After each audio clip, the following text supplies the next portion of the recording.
আজকে আমি বানাবো ব্রয়লার মুরগির ঝোল, যার জন্য নিয়েছি পেঁয়াজ কুচি ও রসুন থেতো। অন্যদিকে লঙ্কা ও আদা পেস্ট করে নিয়েছি। তারপর কড়াইয়ে তেল গরম করে বড় বড় করে টুকরো করে কাটা মূলো ও আলু নুন হলুদ দিয়ে হালকা করে ভেজে নিয়েছি। ওই তেলেই তেজপাতা ফোড়ন দিয়ে পেঁয়াজ কুচি ও রসুন থেতো দিয়ে ভাজা ভাজা করে নিয়েছি।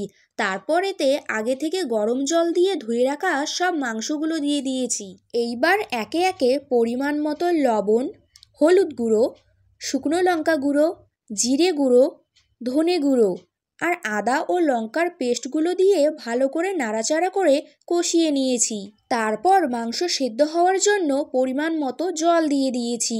জল ফুটে গেলে এতে ভাজা মূলো আর আলুগুলোও দিয়ে দিয়েছি। সব কিছু ভালো করে সেদ্ধ হয়ে গেলে আর একবার কষিয়ে নিয়ে ঝোলের জন্য পরিমাণ মতো জল দিয়ে দিয়েছি। জল ফুটে গেলে গরম মশলা গুঁড়ো দিয়ে নামিয়ে নিলেই রেডি ব্রয়লার চিকেনের ঝোল।